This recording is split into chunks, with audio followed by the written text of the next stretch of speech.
Hello, everyone. Welcome to another episode of Unpontificated. Today, I'm going to do something a little bit unusual. I'm actually going to agree with Mark Carney. For those of you who are regular watchers of this channel, you know that I do disagree with him a lot. I disagree a lot on his economic policies, on his priorities, and many of the decisions that his government has made. Some of them I do agree with, but many I disagree with. Today, I'm going to agree with the fact that he has decided that he is going to renovate 24 Sussex Drive, and he's going to do his best to not let the taxpayer pay for it. He's going to try and, I guess, crowd fund it in some fashion. So I agree that 24 Sussex Drive needs to be renovated. It needs to be brought back to its former glory, where prime ministers can go and live there again. This isn't about politics. This isn't about, right or left, conservative, liberal. This is about stewardship. This is about respecting our institutions. And I think it's about whether Canadians have become afraid to invest in things that will outlast us. So 24 Sussex Drive is the official residence of Canada's Prime Minister. It sits overlooking the Ottawa River and has housed nearly every Prime Minister since, since the 1950s. But today, no Prime Minister can live there. Justin Trudeau, this guy just continues to just prove that he's been the worst Prime Minister that Canada has ever had, certainly in my time here in Canada. I've been in Canada since 1984 is when I arrived, and there's been no Prime Minister, bar none, that's been worse than this guy. And he's the first one really who decided not to live there. Others have lived, like Stephen Harper lived there, Paul Martin, Chrétien, Mulroney, they all lived there. And because they lived there, the place was reasonably maintained, right? Reasonably maintained. But since Justin Trudeau didn't live there, it fell into total disrepair. The residence has suffered from mold, asbestos, failing electrical systems, outdated plumbing, water damage, and even rodent infestations. The house became so deteriorated that large portions had to be stripped back to the structure. It's actually kind of embarrassing. The official residence of a prime minister of a major country, the residence is just falling apart. It's totally embarrassing. Now, I don't want you to think that it's embarrassing because prime ministers deserve luxury. This is not about luxury. It's embarrassing because a country like Canada should be capable of maintaining one of its most important national residences. It just should be. So, initially this wasn't built for prime ministers. It was built, construction began in 1866. It was commissioned by a lumber baron, a member of parliament, Joseph Merrill Courier, as a wedding gift for his fiancée, Anna Wright.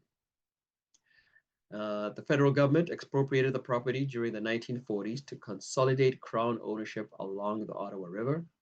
In 1950, Ottawa spent just over $500,000 renovating the house to become the official residence of Canada's Prime Minister. The first Prime Minister to move in there was Louis Saint Laurent in 1951. And like I said before, every Prime Minister has lived there since 2015. Kim Campbell was the only one who didn't live there because she had a very short term. Brown Mulroney was just finishing out his term. And so he was allowed to live there till, I guess, his home in Montreal was being renovated. So she's the only one who didn't live there. And then in 1915? In 2015, Justin Trudeau decided not to move into 24 Sussex. And he moved into Rideau Cottage.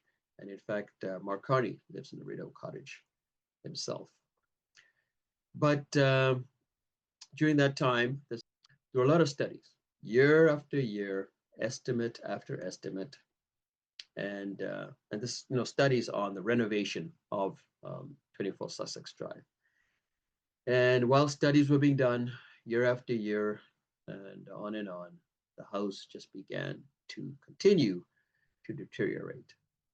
And maintenance delayed is maintenance multiplied. We all know this. If you don't maintain, you'll be paying for it later. Ignoring a leaking roof doesn't make it cheaper. Ignoring mold never makes it cheaper. Ignoring structural problems never makes it cheaper. It only makes the final bill higher. And this is where many of us Canadians became uncomfortable. The bill has just kept climbing. And now it's over $100 million to renovate 24 Sussex Drive. And a lot of Canadians just can't stomach spending that money on that residence when we're talking about food prices, taxes, debt, just living now is so much higher. Gas prices, it's just tough out there. And why should the Prime Minister's residence get money, especially taxpayers' money, just to update the residence? Does the Prime Minister need a residence? This is what a lot of Canadians thinking. I say he or she does. And again, it's because it's a national residence and is allowing one of Canada's national residences just to rot. Really the responsible alternative? This is what I think about us as Canadians, is that I think we've developed an unhealthy attitude towards public spending. Certainly we're willing to spend billions of dollars, on emergencies, like the Venezuela earthquakes. I think we've pledged $5 million there. We've already sent billions of dollars to the war in Ukraine, right? And that's fine. Canada's a generous country, and I think we should be generous. We're certainly a blessed country. We do have certainly better off than many countries out there. But I think we can do both. We can be proud of our national institutions and spend money on that, as well as help those countries that have needs. Right? We've somehow along the way we've convinced ourselves that preserving our own national institutions is somehow an indulgence, and I just don't believe that. We need to be able to take care of our own house. Pun intended. I mean, if you look around the world at residences, the White House, well, the White House, I guess, is not really a residence per se. It is where the American president goes and does his business. Same as 10 Downing Street in Britain. But these places are maintained. They're well known. Everyone knows 10 Downing. Everyone knows the White House.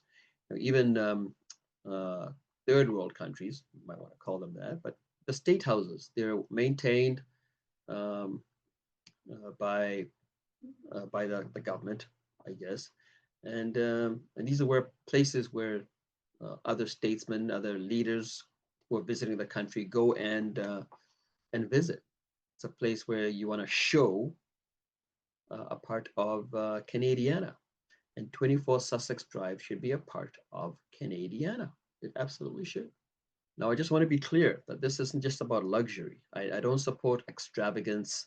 We don't need to build ballrooms and all kinds of stuff on 24 Sussex.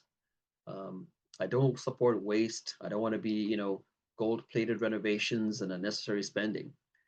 But if Mark Carney can complete this project and while reducing costs for taxpayers, then I applaud that effort. The government should always seek value for money. But there is a difference between responsible spending and refusing to spend at all. A lot of people say, who cares where the prime minister lives? Well, I mean, I guess that's valid, but I kind of care where the prime minister lives. I think it's nice for people who run for public office and occupy the highest office, have a place to live. I don't care if it's conservative, liberal, NDP, whoever. It's nice to know when they're now going to lead our country, and they have a place to go that we've updated, right? The residence isn't a personal gift. It belongs to Canada. Prime ministers come and go, but the House remains. It's just like Parliament belongs to Canadians. The House of Commons, we are the Commons. We are the common people, right? So why can't 24 Sussex Drive belong to Canadians as well, or belong to Canada? I believe it does, and it's a prime minister's residence, an institution that we should be proud of. I remember when people were complaining because I think it was Mark Carney. Yeah, was it Mark Carney? Maybe not him, but I think it was in 2023, so it can't have been him. But they decided to buy a new fleet of planes that the prime minister will be traveling in. And because the ones that we had were falling in disrepair, were being maintained. There was a time when, because of one of the planes, I think it was Trudeau, was traveling in, he couldn't leave because we had to get a part for a plane, and because all we were doing was maintaining and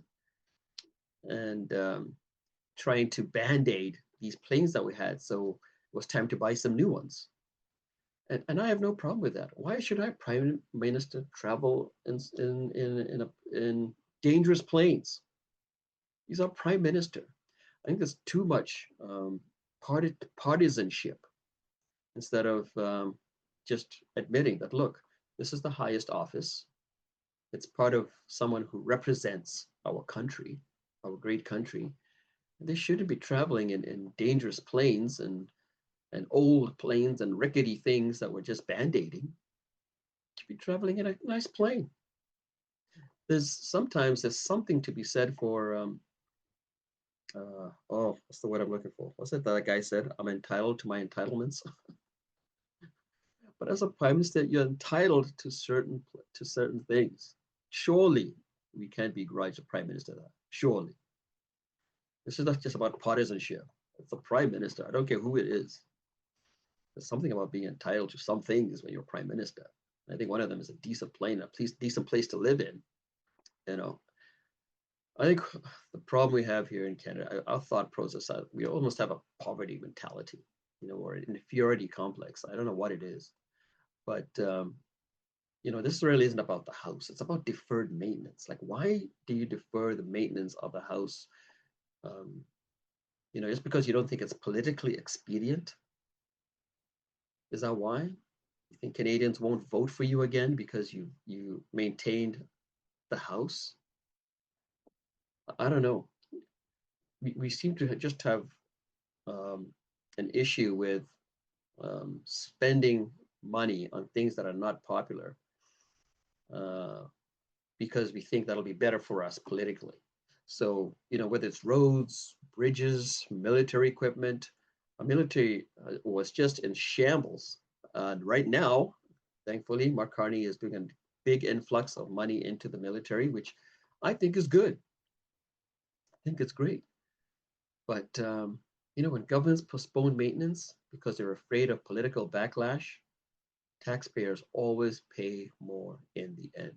We always do. And now now I don't know what's going to happen with this crowdfunding that Mark Carney is doing, this funding that he's going to do. Will it work? It may not work. But if it works, great. If it doesn't work, then is some government going to have the cojones to say, look, we need to spend $100 million on this residence. We're going to update it. We're going to bring it back to its former glory. And I hope Canadians don't have a problem with that. And I won't have a problem with that. I'll tell you that right now. So yes, today I agree with Mark Carney. Renovate 24 Sussex. Do it responsibly. Keep costs under control. Be transparent with Canadians. But don't leave one of Canada's historic residences to decay just because you're afraid of the headlines. Some projects, they just are not just expenses. They're investments in the country's legacy. And I think Canadians should just stop being afraid of investing in things that represent who we are. Because if we don't take care of our national home, what does it say about how we value our country?